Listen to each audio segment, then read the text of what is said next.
So location. So where is your location? This seems like the fundamental of non-duality. Location, location, location.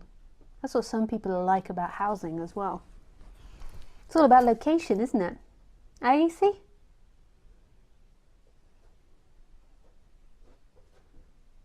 You can come up. Come on then. Good girl.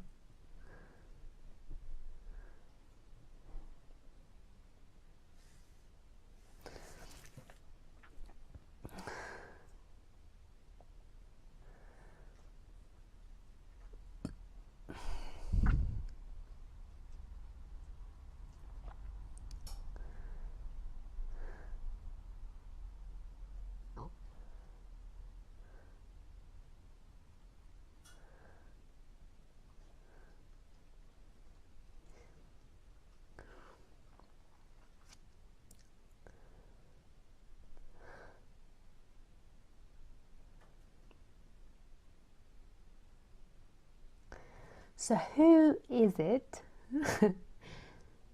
that's listening to my voice now? You might have heard me say this 1,000 times, but maybe every time I say it, it gives you goosebumps. I love it. It makes me want to cry suddenly.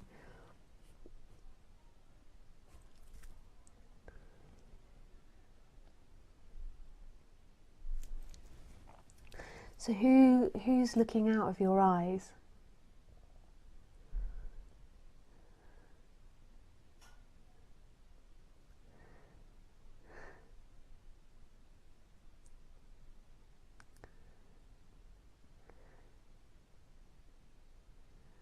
Your thinking says, I look out of the eyes. But what's the experience? Who's this I that looks out of your eyes?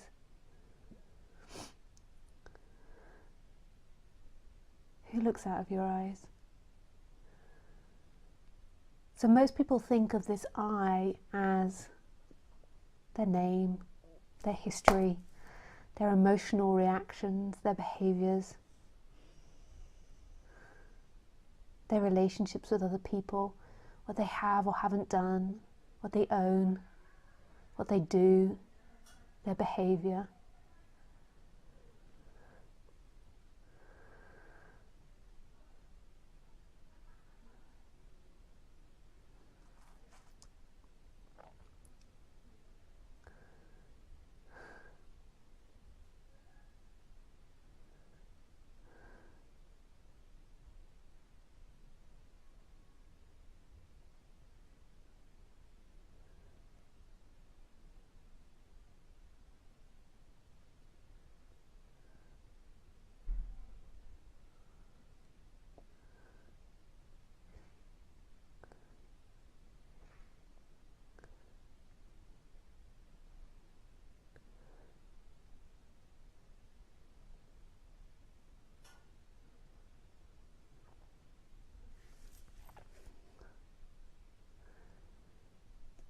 But who is that?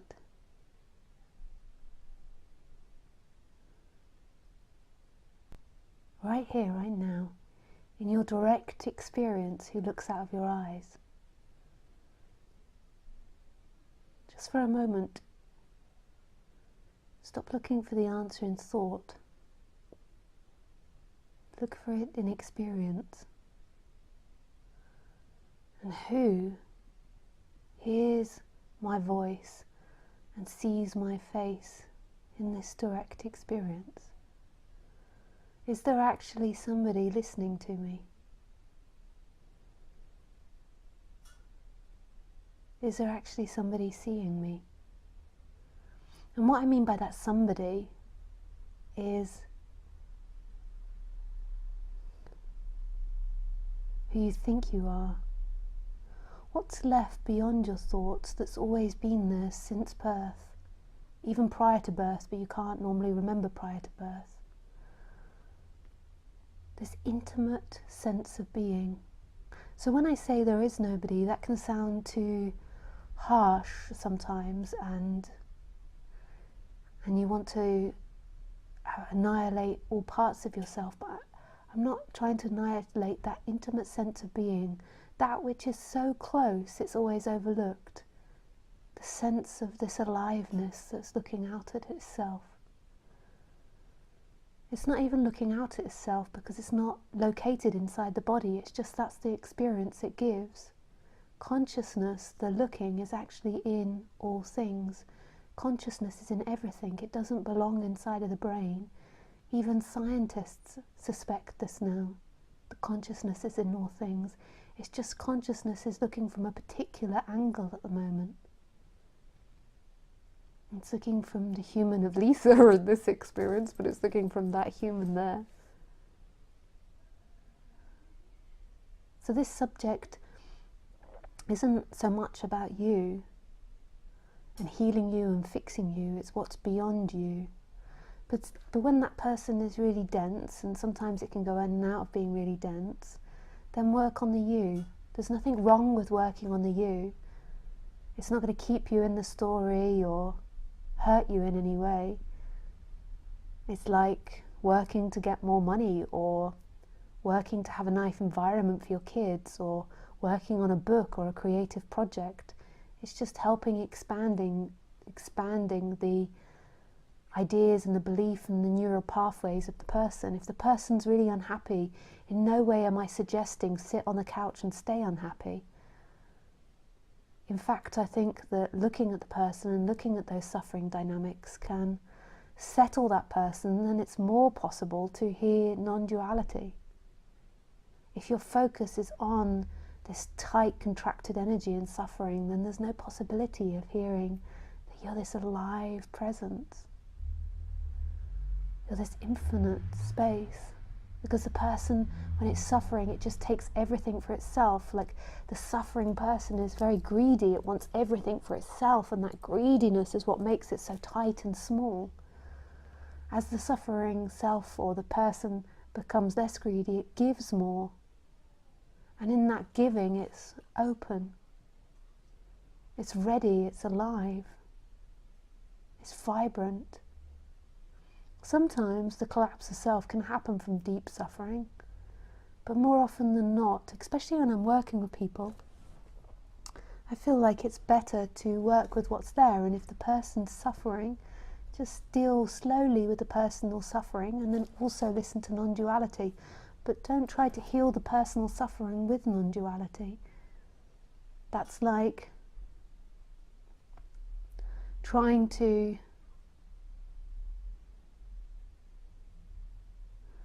peel a carrot with tissue.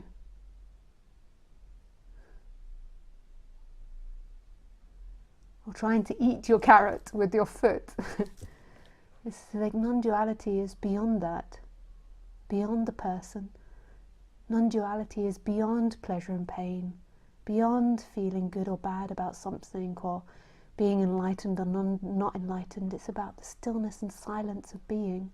And it's this energetic movement from being tightly engaged in the person to this stillness of being. And that movement is mysterious, it is grace, it's not known how that happens, but in a way everything is grace.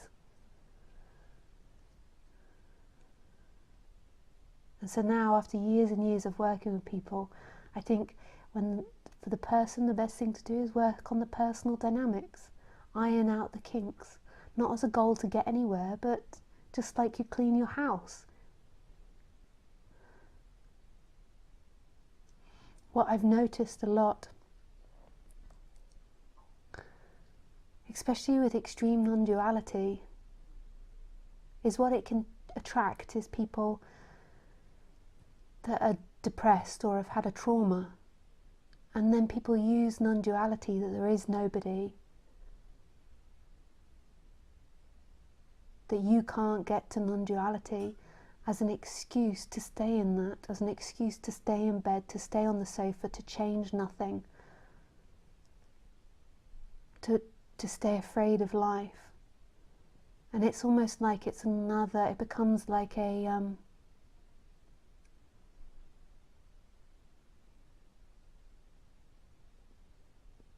another thing for you. And it's like the perfect get out of jail free if you you're experiencing that depression or experiencing stuckness on life, it's the perfect way to stay in an unhappy relationship, the perfect way to stay in an unhappy job, the perfect way to stay in bed. There is nobody and there's nothing to do. I can hear it.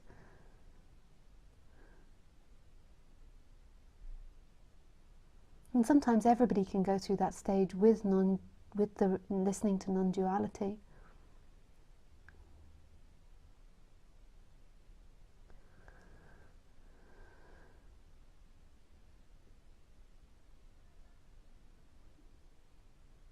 You know, and just I recommend to break away from your norm. You know, go on a retreat, go to events, not just mine.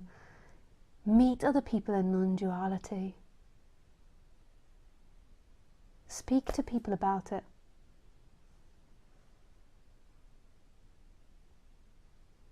Book sessions.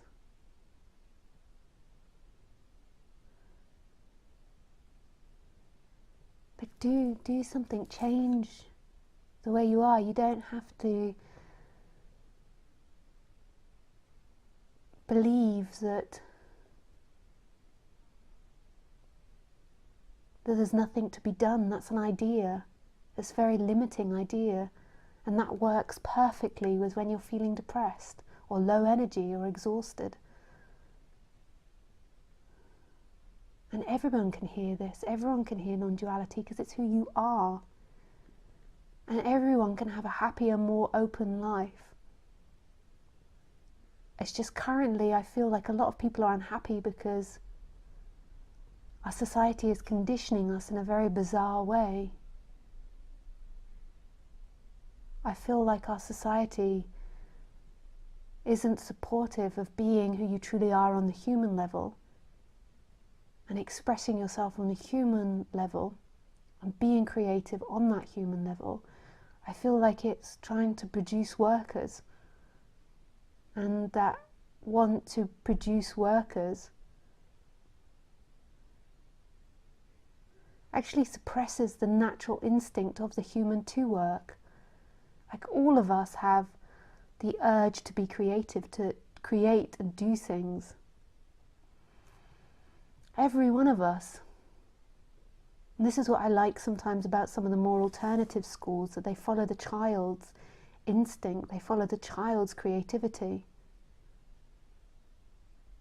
rather than the child having to sit in all these classes for like 8 hours a day, sitting there with a pen and paper. This is torture.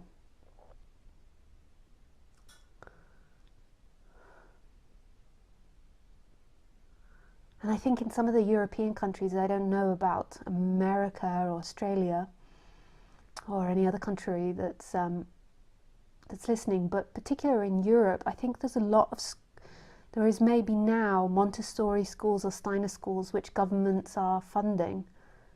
So I think that's amazing if you're a parent, because I really don't believe in the mainstream education system. I feel like it's designed to generate office workers or factory workers. I don't think it's designed to help the person be happy and healthy and balanced. I feel like it's sort of kicking them into shape to become productive for the society, which will work for a very small percentage of people, and there's nothing wrong if it works for you, that's beautiful. But for a lot of people it won't work for. So I feel like a lot of people in our society are unhappy. Now the main source of the unhappiness is the illusion that this is happening to you. Like when there's this recognition that you are consciousness, then there's an expansion back into love no matter what the person's experiencing. And then on the human level, I feel like people are unhappy because they're often not encouraged to follow their heart and their passion and their love. They're encouraged to follow money, safety and security. And that's never going to work, because when you follow those things, that's what you're going to encourage in your life. So if you're following safety and security and money, then you're fixating on negatives. You're fixating on not being safe, you're fixating on not having money, you're fixating on not following what you want.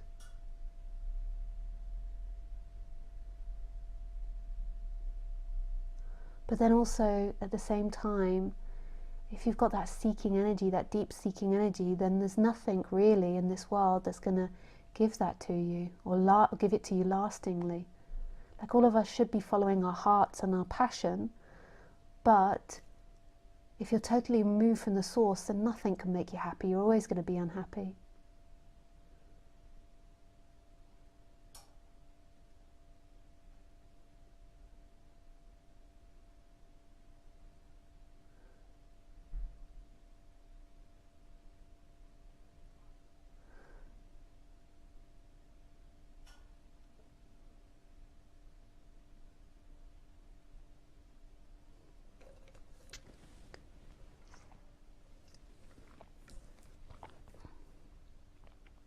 It's a complicated subject, but I feel the more that they go hand in hand in a way, because the recognition of who you are is home. And then when that recognition happens, then the person gets more and more in line with that. I've realized after that big awakening that I had, my life is just blooming more and more. There has been some difficulties I've had to overcome since that awakening, but I feel like that was old shadows that life still wanted me to deal with. But it's just becoming more and more open and beautiful. My relationships are becoming more open, and I feel like that's because there's a deep sense of home. Then the person isn't so afraid to go towards that which makes its heart sing in the flow of things. Not saying that life has its ups and downs, it has its difficulties, and I've had challenges over the last 7-8 years, but I just feel generally it's like my life is becoming more and more in balance with that recognition. But again, because it's so confusing, that recognition isn't yours, because the you that you believe yourself to be, the human character, is not the experiencer. It's not actually hearing my words now. So awakening is that movement back to that which hears my words and sees my face, which is absolute stillness and freedom and intimacy and expansion. And then in that there's this character that keeps repetitively appearing. And as that movement happens, then the character sort of lines up more and more with that stillness and expands more and more, and there's an ongoing process. Lisa can be infinitely, and you can be infinitely more in line with that on the human level, on the story level. It's so hard to speak about, to jump from one to the other. It's not because I'm a bad speaker or non-duality speakers are bad speakers. It's because you cannot put it into words. So you're always having to point to it, like trying to describe the taste of chocolate cake. You can't 100% describe it. Like, let's try. So chocolate is sweet. I want to say brown, but that's not a taste. That's funny. I want to go brown. It's sweet. It melts. It's chocolatey.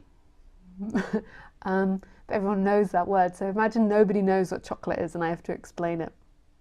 So it's sweet. It melts. It's smooth. A little kick. It's creamy. Silky.